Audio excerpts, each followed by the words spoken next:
Bienvenidos a una nueva edición de la serie La visión de los CEOs. Como sabéis, esta serie, estos diálogos, tienen como objetivo conocer el punto de vista, la visión, la perspectiva de un grupo de líderes de la industria auxiliar de recursos humanos que nos dan su visión sobre el futuro del trabajo, el mundo en el que vivimos, el mundo del trabajo, el mundo de las relaciones de las personas en las organizaciones, la función de personas en las organizaciones y todo lo que tiene que ver con el mundo que tiene que ver con la función del capital humano. El día de hoy tenemos la suerte de contar con mi invitada, con Andrea Ávila.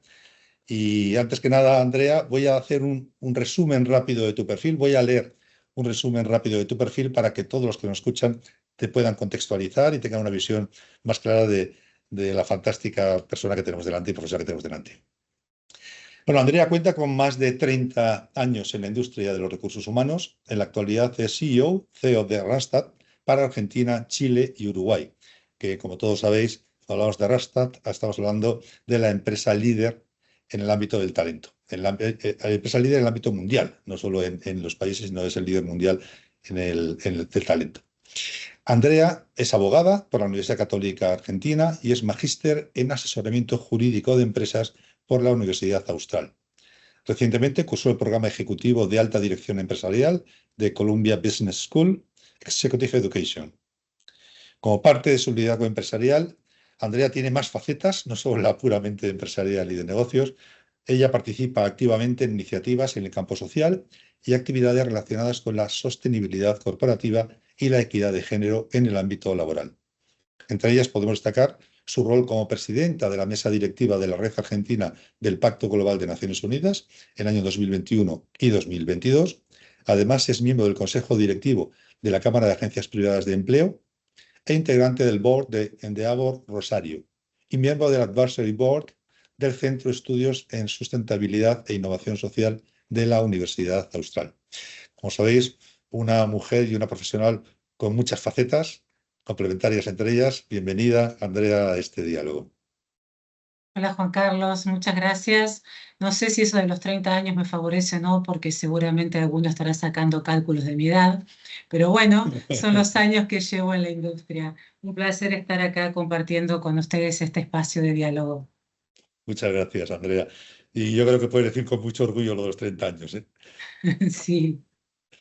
Bueno, si te parece, vamos a empezar a hablar del contexto en el que nos movemos y cómo impacta en el mundo de las personas y el mundo de las organizaciones que tú conoces muy bien. Llevas, como hemos dicho, liderando Ujú. primero en este momento una referencia internacional en el ámbito de la gestión del talento, pero con toda tu experiencia, tu visión sobre cómo hemos ido evolucionando, creo que puede ser muy rica. Lo cierto es que hoy nos encontramos con muchos retos, ¿no? Y muchas tendencias globales. A veces pensamos que las situaciones entre países es muy diferente y en algunos aspectos lo es, pero es verdad que muchas tendencias globales. Algunas que están marcándose y reproduciendo habitualmente. Por un lado es la reducción de la productividad en muchos países. Esto en el caso de España es un hecho muy claro y también en muchos países de América Latina me consta que es así. Y a la vez que se produce eso, cada vez hay una brecha mayor entre el trabajo y las expectativas que tienen realmente los empleados. Claro, esto crea un cóctel muy complejo de manejar. ¿Cuál es tu Ujú. visión respecto a esto?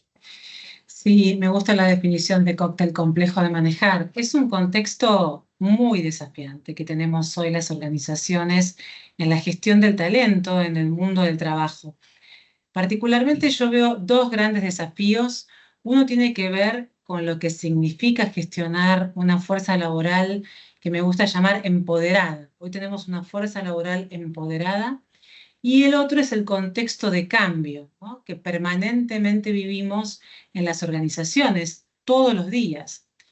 Cuando hablamos de fuerza laboral empoderada, que para mí es el primer desafío, es que estamos frente a una fuerza laboral donde sin ninguna duda está dispuesta a expresar, manifestar y requerir qué es lo que busca, qué es lo que necesita en el mundo laboral en relación a su trabajo como nunca antes lo había hecho. Y este es un gran cambio ya para las organizaciones.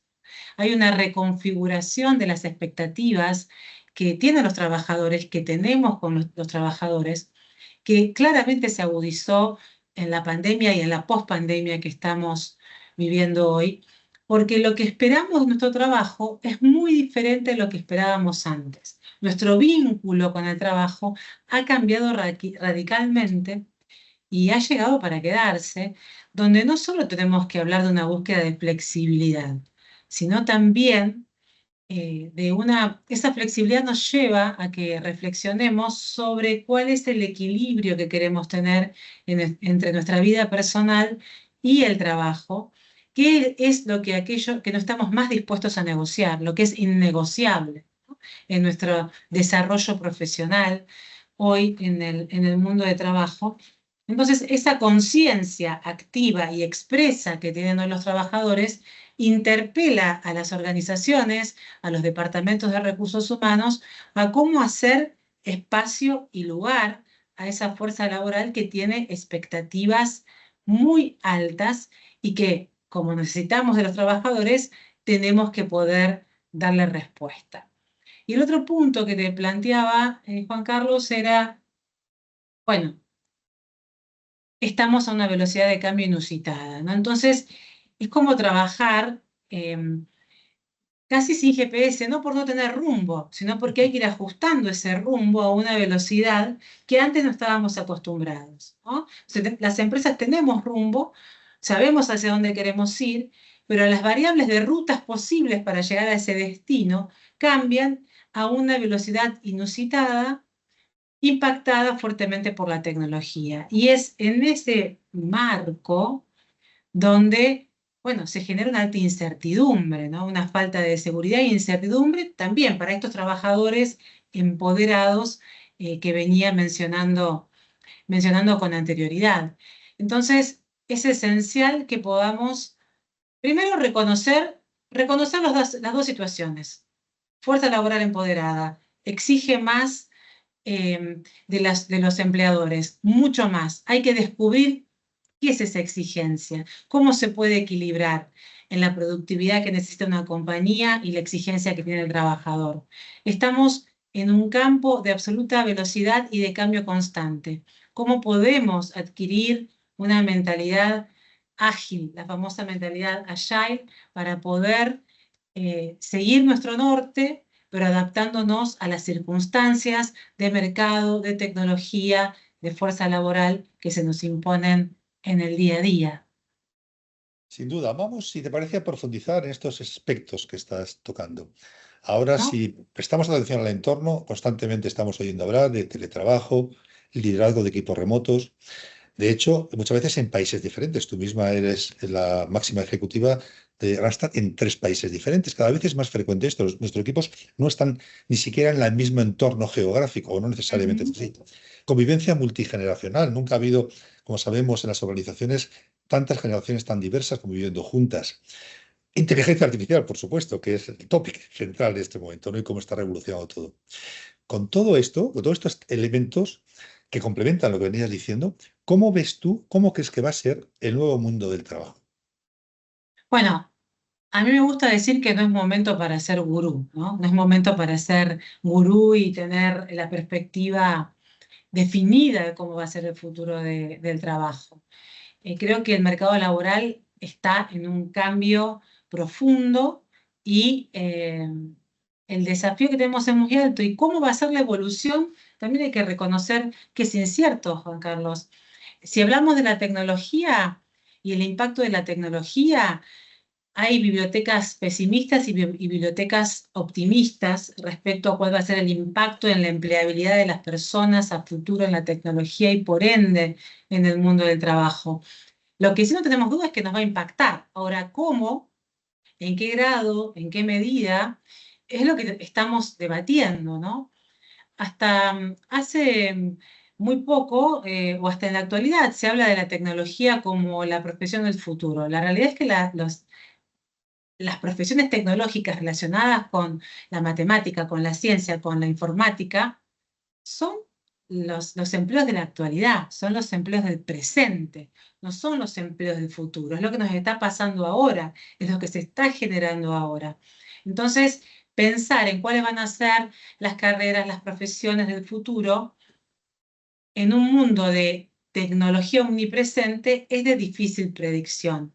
Lo que sí podemos predecir y sabemos con claridad es que en este mundo de la explosión del ChatGPT, de la IA y de la inteligencia artificial, hoy impactando en aspectos que hasta hace 1 o 2 años pensábamos que no. Por ejemplo, si teníamos esta charla, Juan Carlos, hace 2 años, era muy probable que yo te estuviera diciendo que la inteligencia artificial no iba a impactar en, por ejemplo, la música o en las partes creativas netamente humanas, o como está haciendo hoy en las imágenes, o como está haciendo hoy en una obra de arte.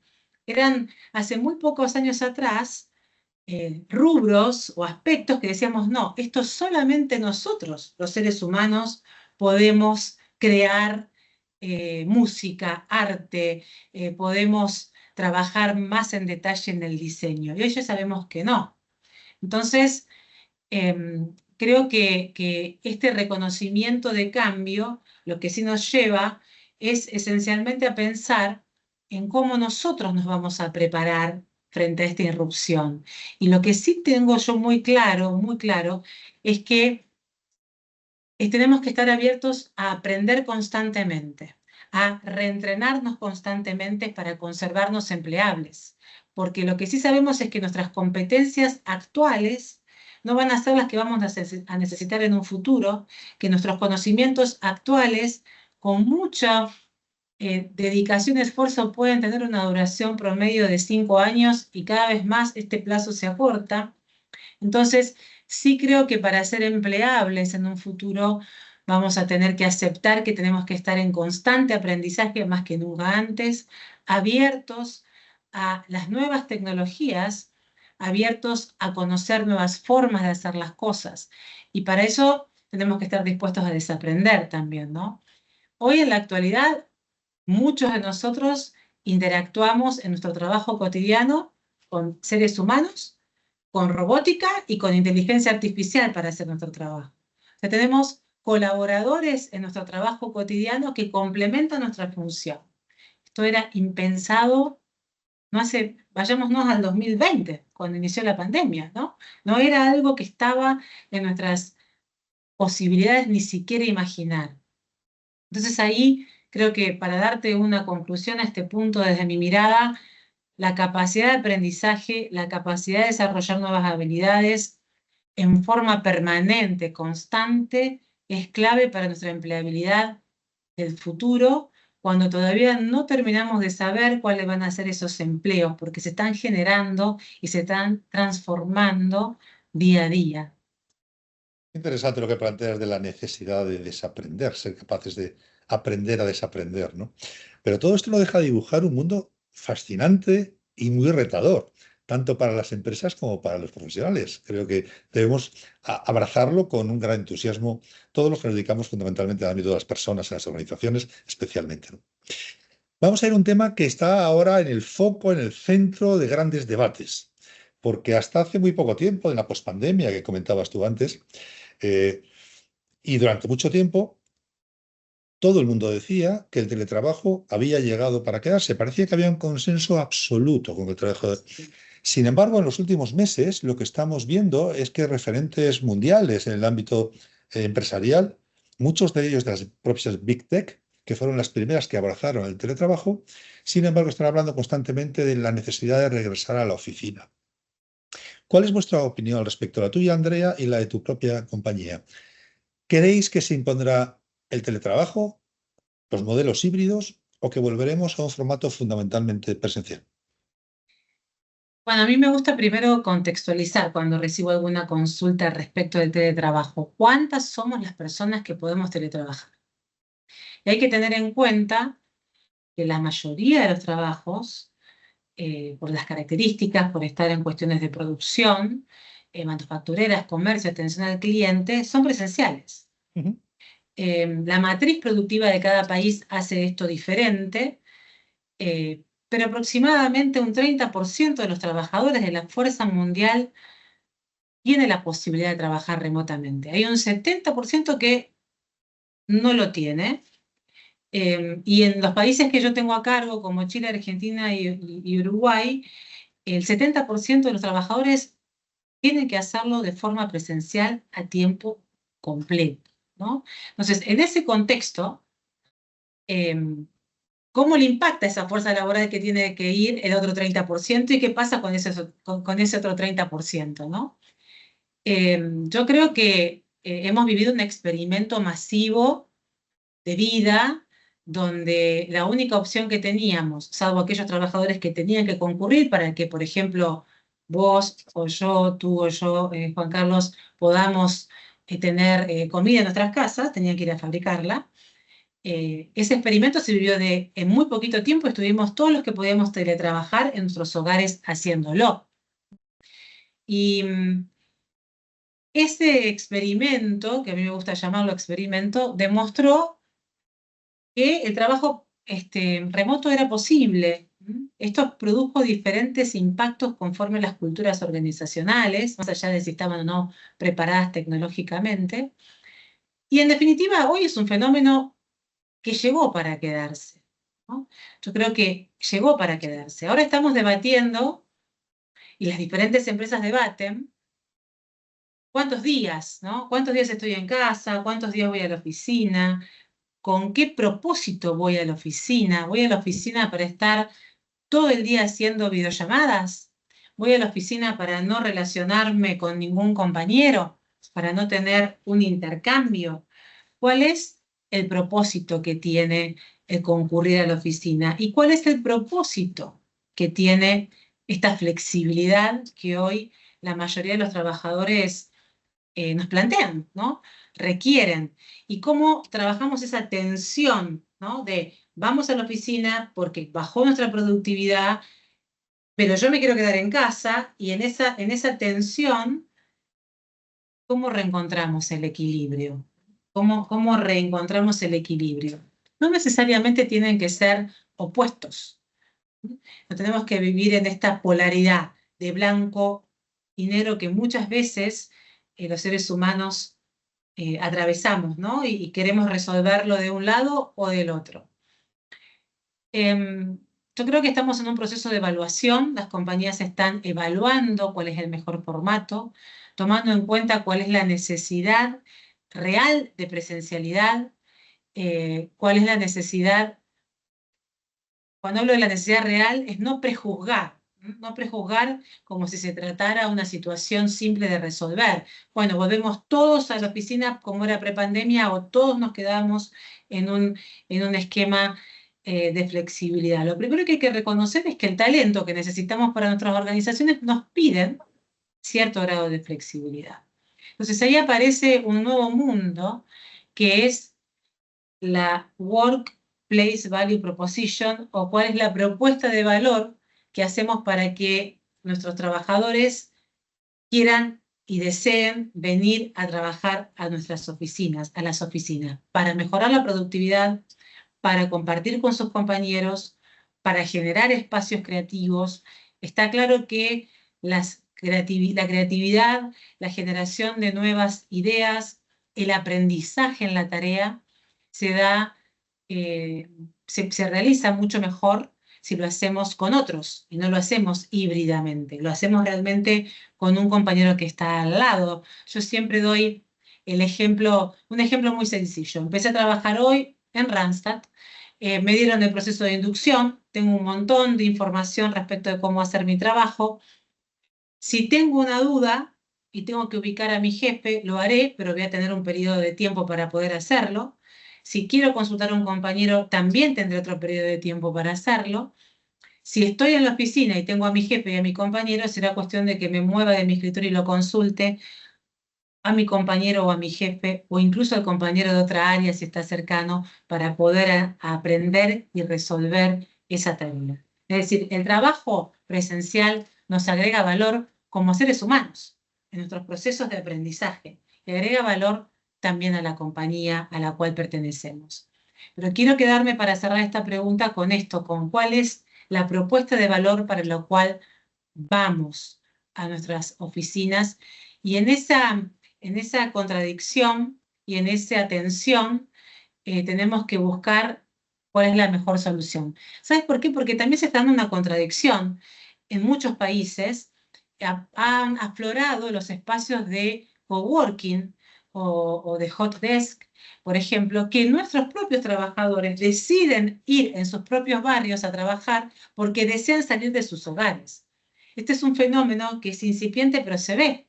tenemos a personas que en vez de concurrir a la oficina, prefieren ir a un lugar más cercano, que es un espacio de coworking, para poder conectarse con un espacio de mayor silencio o de retracción.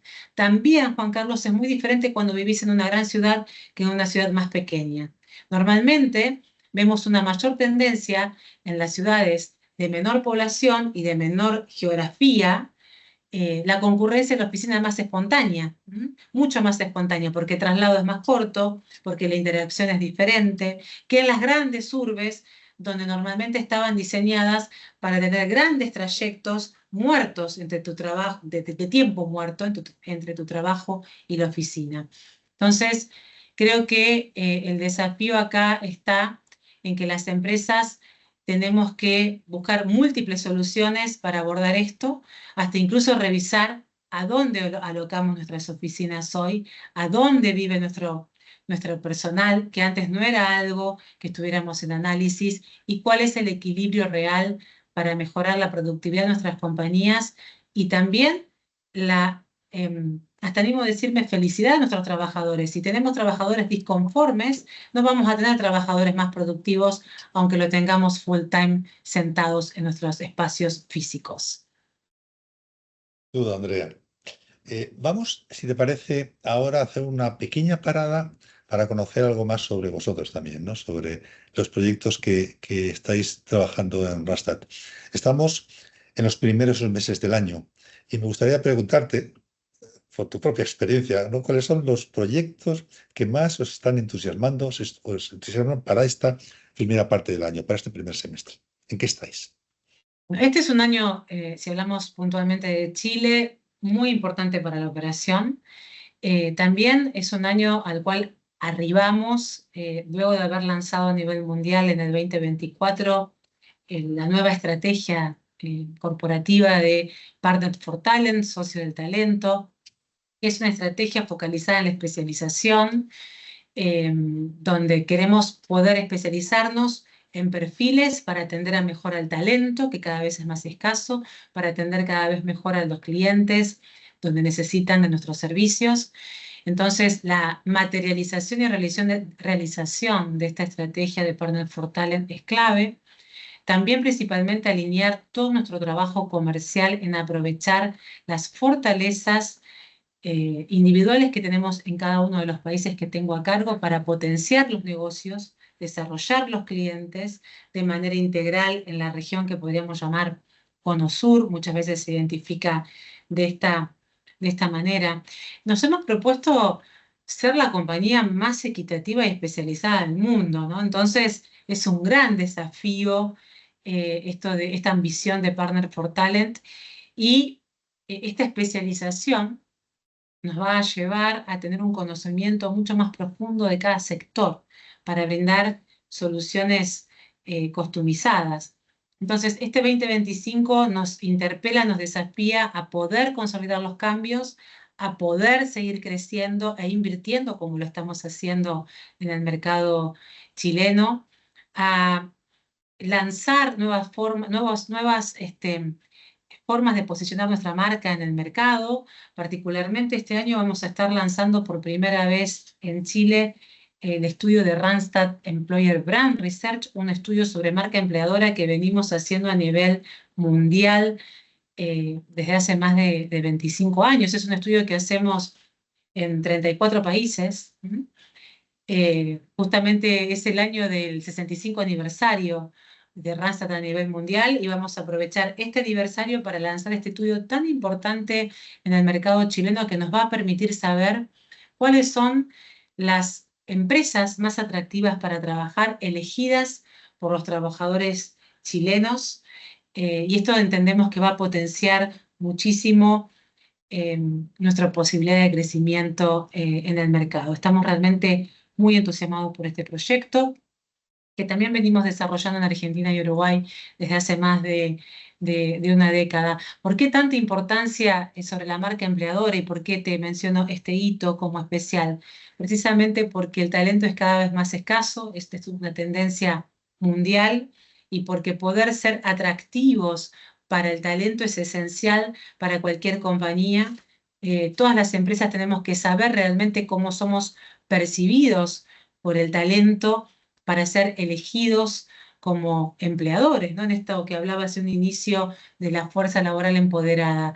Hoy es cada vez más el talento el que elige en qué empresa quiere trabajar, y se ha reequilibrado esa fuerza, ¿no? Donde el paradigma anterior era la empresa te elige a vos para trabajar. Bueno, hoy esa elección es equilibrada, y para las empresas poder saber realmente cuán atractivas son en su propuesta de valor para el talento es esencial de cara al futuro y a todos estos aspectos que hemos venido trabajando, charlando hace un ratito. Bueno, permíteme daros la enhorabuena, felicitaciones por ese aniversario, sin duda importante, ¿no?, para vuestra compañía. Sí, claro. Para finalizar, Andrea, ya estamos acabando, pero sí me gustaría de nuevo apoyarme en toda tu experiencia para ir sobre un tema que entiendo que es fundamental. Cuando estamos hablando, como estamos hablando durante todo este diálogo, esta conversación, sobre la dirección de personas en las organizaciones, sobre la gestión del talento, al final siempre acabamos en unas personas concretas, ¿no?, que son aquellas que tienen la responsabilidad de liderar a otras y que son un punto clave sin duda en las organizaciones. En tu opinión y desde tu experiencia, ¿qué define a un buen líder? Bueno, difícil es señalar una sola cosa, ¿no? Un solo elemento que defina a un buen líder. Diría que una de las principales habilidades que hay que tener hoy es la posibilidad de adaptarse al cambio y la de gestionar en incertidumbre. Sin ninguna duda es un activo clave que todas las empresas están valorando tener en un líder. Por también los aspectos que venimos charlando, debatiendo durante estos minutos. También tiene que ver con la capacidad de comunicar, porque toda esta incertidumbre y esta gestión del cambio impactan en los equipos. Entonces, un buen líder tiene que tener la capacidad de comunicar para guiar e inspirar a los equipos, ¿sí? Inspirar a los equipos. Se requiere de mucha empatía, de saber escuchar. Y con estas características, desafiar el status quo, ¿no? Mover el status quo eh, para poder seguir en este proceso de cambio que hoy todas las organizaciones tenemos. Yo creo que el rol de liderazgo, los líderes de las organizaciones, es el lugar donde más exigencia en este momento hay, ¿no? Porque ¿dónde vive una estrategia? ¿Dónde vive la cultura organizacional? ¿Dónde toma sentido? Y en la actitud, ejecución, comportamiento que tiene el líder. Si no queda en letra muerta, cualquier política o estrategia no llega a implementarse si no es comprometidamente ejecutada por sus líderes, que son además los que van a mantener la unión del equipo, que son los que van a tener un impacto significativo en el clima interno, en el clima de trabajo, en el ambiente de trabajo, ¿no? El clima laboral, el ambiente de trabajo, el compromiso, son aspectos esenciales que buscamos las empresas en nuestros trabajadores, pero también nuestros trabajadores en las empresas. Te hablaba hace un rato del estudio de marca empleadora. A nivel mundial, el primer driver, el primer factor que un candidato mira en una empresa para elegirla para ir a trabajar es el clima laboral, el ambiente de trabajo. ¿Cuán bien me voy a sentir ahí? Es un aspecto absolutamente blando. Podríamos hablar de salario, por supuesto, es el segundo. Todos queremos recibir buena paga, y eso la empresa tiene que proponerlo, pero es el ambiente de trabajo. ¿Y cómo se construye un buen ambiente de trabajo? El líder tiene un rol fundamental en el liderar con el ejemplo, en el decir y hacer en forma consistente, ¿no? Entonces, creo que estos son factores claves, pero que tienen un plus, un desafío adicional, porque todo esto lo tenemos que vivir no solamente en lo presencial, sino en lo virtual. no solamente en la conectividad que podemos tener cuando estamos con un trabajador al lado, compartiendo los 5 minutos del café del descanso y podemos empatizar de otra manera, sino que tenemos que poder hacerlo a través de esta pantalla, como estamos hoy vos y yo conociéndonos, ¿no? Virtualmente. Entonces, ese es un desafío que exige un plus, que exige un plus de competencias comunicacionales. Con el broche de oro que en tu pregunta vos lo incluías, ¿no? Las generaciones múltiples que estamos teniendo, que tiene que ver con integrar equipos donde todavía hay baby boomers y están los Z, con una mirada de la vida absolutamente diferente y por ende con una mirada del trabajo absolutamente diferente. Entonces, creo que hoy hacemos mucho más foco, tenemos que hacer mucho más foco en las competencias blandas que en las competencias duras. Obviamente hay puestos de requerimientos técnicos básicos de liderazgo, pero un buen líder puede no conocer todos los aspectos técnicos de su trabajo y rodearse de un buen equipo. Ahora, un buen líder no puede salir a buscar competencias blandas en el equipo porque es él el modelo que tiene que poder llevarlas adelante. Entonces, creo que en el futuro nos depara una mayor tendencia, una mayor avance de la tecnología, sin ninguna duda, y que en ese desafío con la tecnología, con el trabajo virtual, con las diferentes generaciones, con la fuerza laboral empoderada, con la velocidad del cambio, necesitamos líderes comprometidos y por sobre todo muy humanos.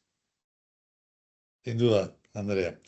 Oye, muchísimas gracias de verdad por compartir con nosotros tu visión, tus experiencias, tu inspiración. He disfrutado mucho este diálogo contigo, de verdad. Estoy seguro que los que nos van a escuchar, nos escucharán, lo van a disfrutar también. Muchas gracias de verdad. Y enhorabuena por todo el trabajo que estáis haciendo y por tu liderazgo en tu compañía, en esos 3 países que lideras. Muchas gracias, de verdad. Y nos vamos a ver pronto. Nos veremos en Santiago de Chile pronto, porque también lo cuento a nuestra audiencia, pues sois patrocinador principal de nuestra cumbre, la cumbre que este año 2025 será en Santiago de Chile, así que allí podremos vernos de nuevo. Un gusto haber compartido este espacio contigo, Juan Carlos, y será un placer podernos conocer en persona en algunos meses en Santiago de Chile. Muchísimas gracias. Muchas gracias a ti, de verdad. Y muchas gracias a todos vosotros, a todos los que me estáis viendo. Creo que disfrutaréis de este diálogo como lo he disfrutado yo. Y como os digo siempre, nos volveremos a ver en la próxima edición de La Visión de los